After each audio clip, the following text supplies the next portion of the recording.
अपनी परंपरागत खेती है उससे हटके अगर अपने आय के स्रोत बनाने हैं तो उससे हटके कुछ करना पड़ेगा।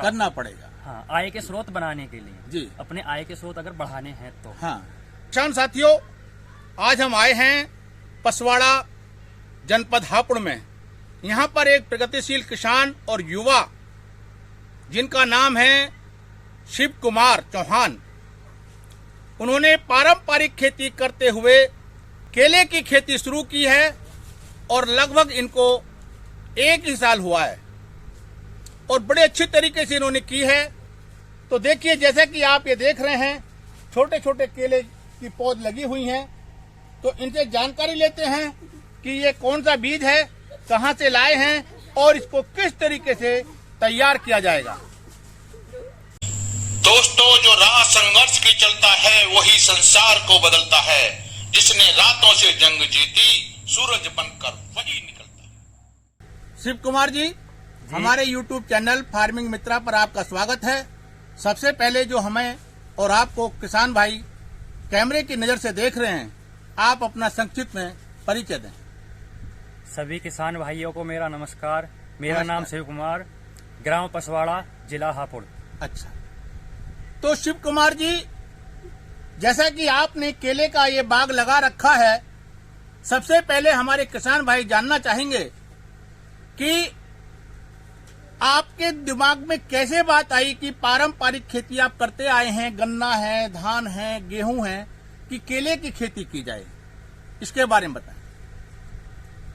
पारंपरिक खेती करते हुए जीवन गुजरेगा जी, हमारे पिताजी का भी, दादाजी का भी। अच्छा, मैंने सोचा कुछ हटके किया जाए जी, एक नई सोच, एक नई पहल। अच्छा, की शुरुआत के साथ जी, तो YouTube से मैंने देखा वीडियो केले की। जी जी, अचानक चलते चलते अच्छा, मैंने देखा, उससे अपना ये केले की खेती देखते शुरू की। अच्छा, तो शुरू में जब कोई काम नया करते हैं तो कुछ परेशानियां भी आती हैं।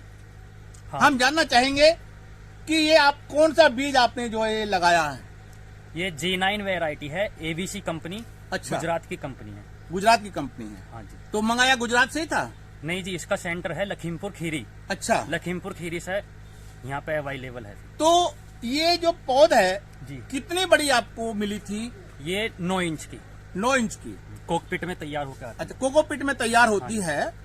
ठीक है, तो एक पौध आपको कितने रुपए की पड़ी यहाँ आके? 20 रुपए की। 20 रुपए की किराए से। अच्छा, उसके पहले आपने खेत तैयार किया होगा? हाँ जी। तो उसमें खेत में क्या क्या तैयारियां की, वो हमारे किसान भाइयों को बताएं। सबसे पहले गेहूं कटने के बाद में जुताई करवाई और अच्छा, जुताई करवाने के बाद कंप्यूटर मांझा लगवा के, अच्छा, और देसी खाद डलवा के जी, फिर इसकी जुताई। फिर जुताई करवाई। हाँ, कितनी जुताई करवाई आपने? जुताई लगी जी 3 जुताई। 3 जुताई। एक 3 हैरो जुताई से लगी होगी? हाँ, नहीं, हैरो की, एक हैरो की और हाँ, टेलर की 2। अच्छा, उसके बाद में अब इसमें गड्ढे खोदे होंगे? नहीं जी, उसके बाद में फिर नाप के ये लाइन से लाइन 5 फुट, ये टंच विधि से हाँ, लगी हुई है। अच्छा, ट्रंच विधि से है। हाँ जी, लाइन से लाइन 5 फुट। अच्छा, और पेड़ से पेड़ 5 फुट है। अच्छा, पेड़ से पेड़ भी 5 फुट है। हाँ, और फिर जो अगली जो 2 लाइन गई हैं वो 10 फुट पे है। फिर वो 10, चल रहा है। जैसे कि ये पेड़ हैं, ये लाइन है और वो दूसरी लाइन है जी, है ना? हाँ जी। तो ये लाइन में आपको बता दूं कि एक ये लाइन है जी, और एक ये लाइन है, तो ये आपकी 5 फुट है। हाँ जी, है ना जी। लेकिन उससे अगली जो है वो 10 फुट वो है। 10 फुट पे फिर। अच्छा, अच्छा, तो 10 फुट में तो आपका मांझा वगैरह टिलर वगैरह निकल जाता है। अब इसमें जई बू जाएगी, इसमें मक्का के साथ। अच्छा, इसलिए जब आपने ट्रेंच विधि से किया है तो इसमें गड्ढे भी किए गए होंगे? गड्ढे पहले जी बांध, दोनों तरफ बांधे। अच्छा, और डोलर से डोल खींची। अच्छा, डोलर से डोल खींचने के बाद हमारा हो गया बेड तैयार। हाँ जी, बेड तैयार होने के बाद में फिर जब नाप का खड्डे खुदे जी, और खड्डे खुदने के बाद जब पौध लगाए। अच्छा, अब आपने इनकी पौध लगा दी जी। ये पौध कितने दिन पहले लगाई थी आपने? ये लगी हैं जी हमारी 3, 4, 5 जुलाई को। अच्छा, उसके बाद में आपने इसमें क्या क्या काम किया है? उसके बाद में 10वें दिन पानी लगना है। अब ठंड आ गई तो पानी की कम जरूरत पड़ेगी। अच्छा, गर्मी में 8वें दिन 10वें दिन पानी लगाना है। अच्छा, अच्छा, और नवंबर में जाके इसकी लंबाई रुक जाती है। नवंबर का महीना हमारा लास्ट है बढ़वार का। अच्छा, उसके बाद ये फिर 10 फरवरी के बाद फिर बढ़ना शुरू तो होता है। इसमें गैज फूल आना कब शुरू हो जाता है? इसमें जो कमल निकलेगा उसे कमल बोलते हैं जी। तो इसका कमल जून में शुरू हो जाता है निकलना। तो ये अब जो लगाए हैं तो ये जून में जाके हाँ ये फरवरी से फिर दोबारा चलने शुरू होंगे। हाँ, फिर ग्रोथ करेगी, जैसे थोड़ा सा गर्मी आएगी। हाँ, अप्रैल में फिर पूरा कंप्लीट हो जाएगा और ये अप्रैल के महीने में गर्भधारण कर लेगा। अच्छा, अंदर अपने पेड़ से गर्भधारण बोलते हैं इसमें जो अंदर बनता है फल। हाँ, और उसके बाद हमारा जून में कमल निकल के बाहर। अच्छा, तो ये गेंद जो तैयार होती है वो कितने दिन में तैयार हो जाती है कमल के बाद? कमल के बाद 3 महीने में। कमल के बाद में 3 महीने 3.5 महीने में जाके गेंद तैयार होती है जी, है ना जी। अच्छा, अब बात आती है कि इस दौरान में भी आपने कुछ इसमें फर्टिलाइजर देना होता है क्या फरवरी के बाद? हाँ, फरवरी के बाद में 3 डोज और लगती हैं यही शायद। अच्छा, पहली dose urea single super phosphate और पोटाश।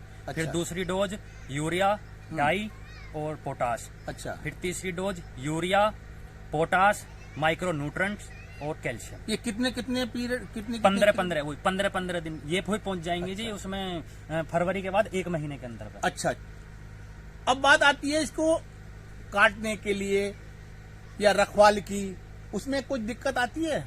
नहीं, रखवाल में देखो बहरहाल तो अगर नील गाय आ जाती हैं तो बस इसकी गोव खा जाती हैं ऊपर। अच्छा, बंदर आ जाते हैं तो वो नुकसान ज्यादा कर जाते हैं इसके। बंदर नुकसान करते हैं? पेड़ फाड़ जाते हैं, वो कुछ खाने के लिए इसकी गिरी ढूंढते हैं। अच्छा, हालांकि जब वो मुंह बांध जाता फिर नुकसान नहीं करते। अच्छा। और जो छुट्टू आ जाते हैं वो भी बस गोव खा के जाते हैं। तो शिव कुमार, एक लास्ट सवाल आपसे कि अगर कोई हमारा किसान भाई आपसे जानकारी लेना चाहे केले का बाग लगाने के लिए जी, तो आप उनको किस तरीके से जानकारी देंगे?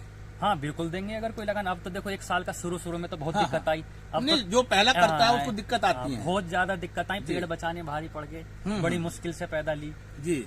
अब तो खैर जानकारी, अब अनुभव भी हो गया। अनुभव हो गया। अब कोई लेना चाहता है तो नंबर है मेरा। अच्छा, कोई कांटेक्ट करना चाहता है तो 976 118 अच्छा 9798। अच्छा, ये मेरा कांटेक्ट नंबर है जी, कांटेक्ट कर सकते हैं। अब किसान भाई हमको और आपको जो कैमरे की नजर से देख रहे हैं जी, उनके लिए आप क्या संदेश देना चाहेंगे? मैं संदेश देना चाहूंगा कि जो अपनी परंपरागत खेती है उससे हटके अगर अपने आय के स्रोत बनाने हैं तो उससे हटके कुछ करना पड़ेगा। हाँ, आय के स्रोत बनाने के लिए जी। किसान साथियों, अभी आपने शिव कुमार जो कि युवा किसान हैं, उनसे जानकारी ली केले के बारे में। तो इन्होंने बड़ी अच्छी जानकारी दी है और कहते हैं कि अपनी परंपरागत खेती को करते हुए आपको नई जो तकनीकी हैं, नई जो खेतियां हैं, उन पर आपको आना पड़ेगा। चाहे उसमें केले की खेती हो, चाहे उसमें मशरूम की खेती हो और चाहे सब्जियां हों। तो शिव कुमार के द्वारा दी गई जानकारी और हमारी कोशिश आपको अच्छी लगी हो तो हमारे YouTube चैनल को जरूर एक बार सब्सक्राइब करें, घंटी वाले बटन को दबाएं, वीडियो को लाइक करें, कमेंट्स करें और शेयर करें दोस्तों। राम राम दोस्तों।